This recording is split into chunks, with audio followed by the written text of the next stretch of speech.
itself should sober us a little bit. It means that our own assessment probably is not on the mark. And this should help us get things on the mark. Now, we have an allusion here in verse 9.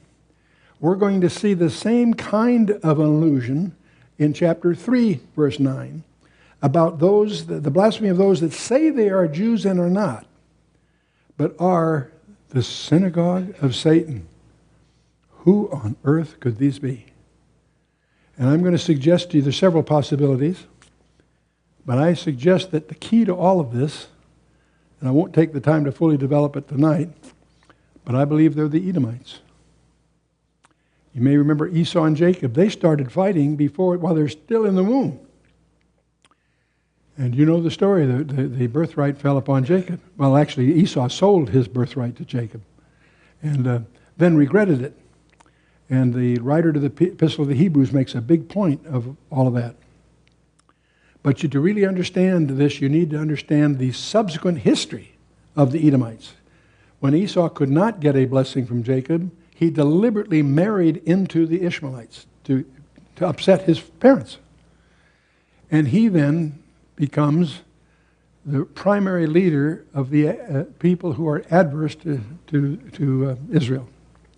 And when the Babylonians later on are taking them captive to Babylon, the Edomites are on the perimeter cheering the Babylonians on and telling them, crush the skulls of the kids against the rocks and all this stuff.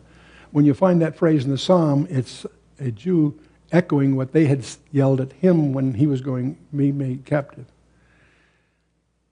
The Edomites you're a victim of the maps in your Bible, which probably show Edom southeast of the Dead Sea, where they were originally. A little further east was the Nabateans. The Nabateans drive them westward and through those valleys into more fertile ground, actually, and they set up their kingdom on the west side of the Dead Sea, just south of Jerusalem. They make Hebron their capital, and if you look on the ancient Roman maps of the first century before and after Christ, you'll see Idumea, which is the Greek way of saying Edomite, as a country. What am I getting at? Why am I going through all this? Well, as you may know, that when Antiochus Epiphanes was in charge for the Greek Seleucid Empire, he got so abusive that it precipitated the Maccabean revolt. And the Maccabees actually threw off the yoke of the Greek Empire and set up their own government that ushered in a period of history called the Hasmoneans, from about roughly 140 BC through about 63 BC. But the point is, during the reign of the Hasmoneans, John Hyrcanus, the leader, forced the Edomites to become Jews. That's an inversion. You always hear stories where Jews are forced to become Christians in Spain and certain places. Well, this was the other way around, that the leadership, the Judean leadership, forced the Edomites among them to become Jews or die. So now, I want you to put yourself in the mentality of the Romans. After Pompey, they conquer the area, they're running things now. To the Roman mind, this tension between Esau and Jacob, that's a family squabble. That's just a family squabble. To a Roman mind, an Edomite is a kind of Jew. Okay, in fact, they were forced to become Jews for a while.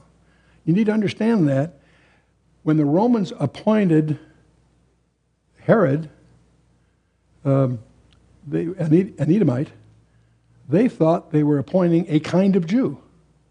They didn't fully appreciate probably that he was the one that was hated by the true Jews, you see.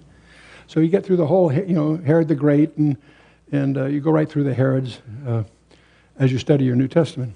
Each one of them, the first one tries to kill the babes in Bethlehem, the other one kills John the Baptist, another one kills James later, and so it goes. So the point is, as time goes on then,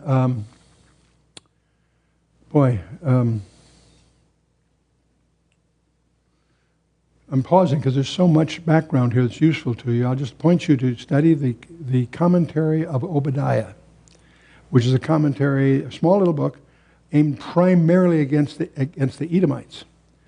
Now, just to give you another piece of the puzzle here, As I traveled with some of the rabbis, I discovered that when they talk about a globalist, these people that are aspiring to a global government, they call them Edomites. And I thought they're just using a metaphor. I said, why do you call them Edomites? Because many of them say they are Jews and are not. They may not even realize they're not really Jewish, they're Edomites, Idumean. Okay? And if you study the whole history of the Rothschilds, not Rothschild, that's mispronounced. It's Red Shield in German. And there's a whole background here that I'll let you go on your own. It's a possibility, at least, that the allusion here are to the traditional enemies of Israel, the Edomites, who today are in positions of substantial financial power. And just be aware of that. They say they are Jews not, but they are of what? The synagogue of Satan. That's pretty strong language used by the Lord himself. Let's move on. So the exhortation is, fear none of these things. Now this letter, he's comforting